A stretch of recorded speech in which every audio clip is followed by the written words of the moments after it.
Hi YouTube, welcome back to my channel. So sorry about the dark graininess of this footage. It's night, so I'm completely dependent on my artificial lighting.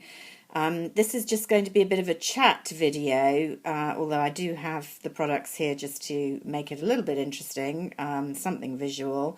But I don't think you really need to see the colour and consistency. Because I'm just basically talking about some high coverage foundations and concealing generally tonight. I just wanted to get something up because I've been away all last week and I've been trying to keep to my new schedule of posting 2 to 3 times a week, but that simply wasn't possible last week. I do have the Chanel holiday collection to show you, and I've bought a lot from it this time, and I have had the opportunity of trying out most of the products last week, so I want to do that in daylight when we can see things properly, and then talk about the holiday collections generally. But I had an issue last week which made me focus on high coverage and concealing, which isn't usually a major concern for me.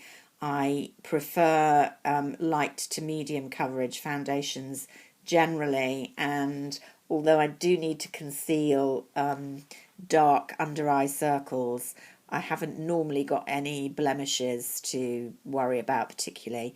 My issue really, as I've talked about before, is enlarged pores around the T-zone and just kind of evening out the colour of my complexion.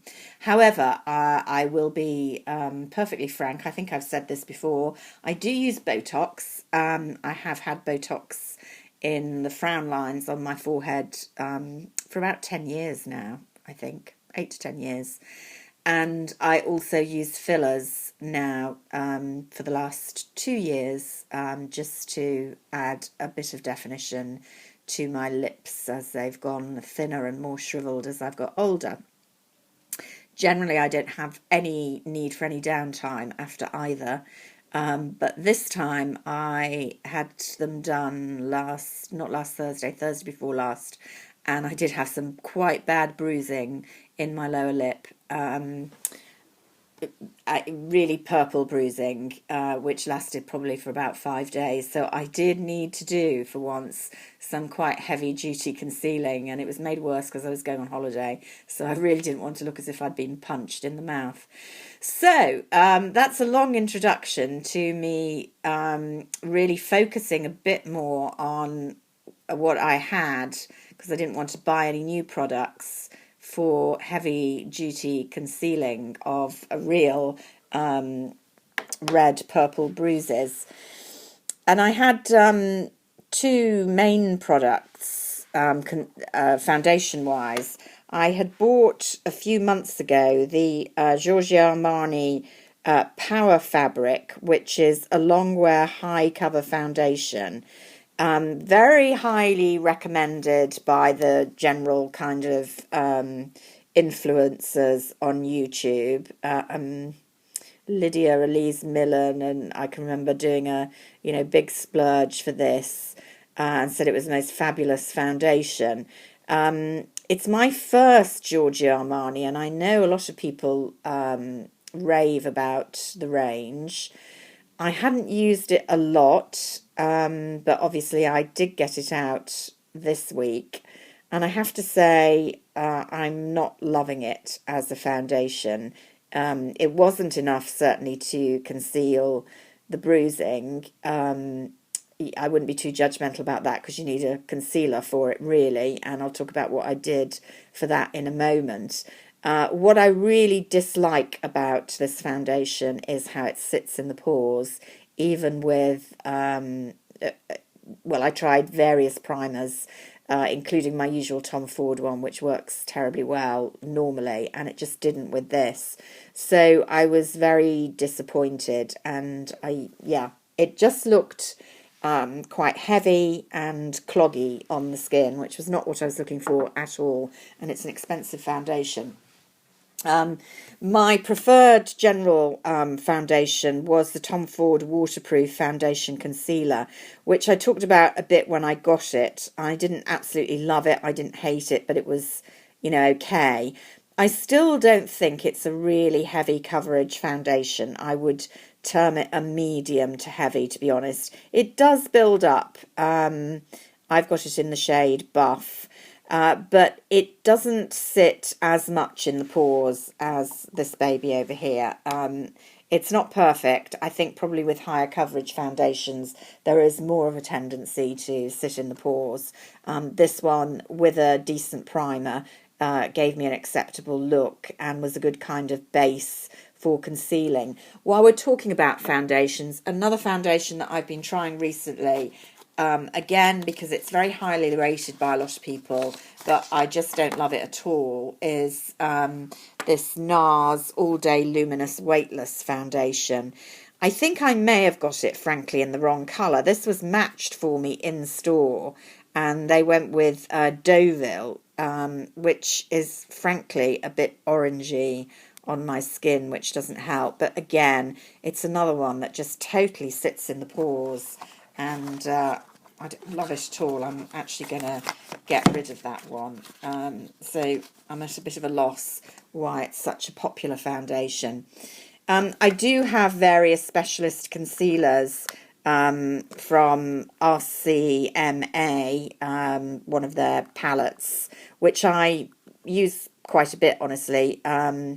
It didn't quite fully do the job with the bruising. And then I have a slightly heavier duty palette from, I think this is MAC Pro, MAC Pro, which is nothing to do with MAC, American MAC. It's a French one, and it's a professional kind of oil-based concealer with a little brush. But the absolute saviours for me with my bruising were these two beauties from Tom Ford again. These are the Traceless Foundation Sticks, which I probably have talked about before because I've had them for a while. I have them in two shades. I have Pale Dune and Fawn 2 and 3 because I'm basically between the two colours at different seasons.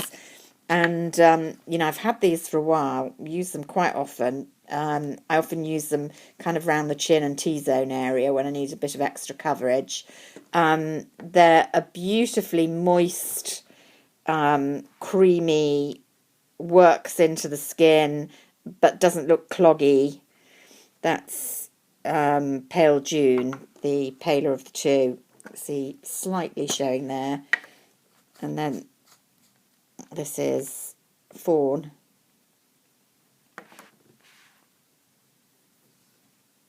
You probably can't see those. I tend to blend them together, and they work very well for me.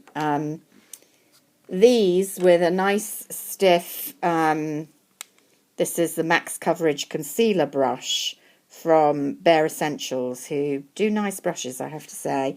I haven't used this one a lot, but it was a godsend.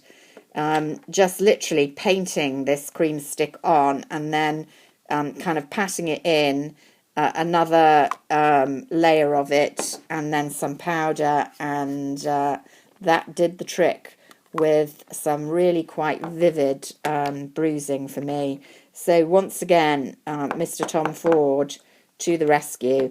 I'm going to say I can't recommend these sticks highly enough. You're not going to use them, most people, every day. And I don't know how they would work with greasier skins, because I feel there's quite a high oil content in them, which keeps them quite moist. But they are, to me, far and away the best stick foundations I've come across. And they're just useful in different zones and as concealer. They last for ages. I couldn't have done without them last week. Update on the artist brush situation. This was the replacement for the one that snapped. You'll see that they've now got a reinforced brush head.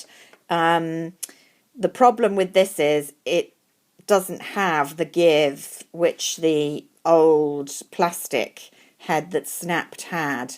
And I think that kind of detracts from the speed and lightness with which you could use it to put on your foundation. So I definitely find this more awkward and slightly longer winded to use. It still does give a nice finish to foundation relatively quickly. You know, we're talking about seconds. It's just I'm super impatient in the morning. So definitely this feels stronger, and I hope is going to last a bit longer than the one that snapped. But undoubtedly by strengthening that neck, they have detracted from the positives of that design feature, which allowed that particularly swift movement about the face and into the curves of the face, and it's now a less effective brush. I'm still loving the Shiseido one, which I didn't have out to show you. Again, this was fantastically useful for kind of buffing in to finish off that quite heavy concealer that I was using last week. So there, I've gone on a bit longer than I expected to, and this won't be of interest to everybody, but if you are into heavier coverage with your foundation, I thought those few thoughts were worth sharing. I'd be interested to know from Giorgio Armani fans if anyone else has tried the Power Fabric and what you thought about it, because really is a tremendous disappointment to me, given the glowing reviews. I really didn't like the look of it at all on the skin, but interesting to hear what other people think. I will be getting back to you as soon as I can film in daylight with the Chanel holiday collection, because I like it a lot more than most people do. So there's a little hint. Until then, bye for now.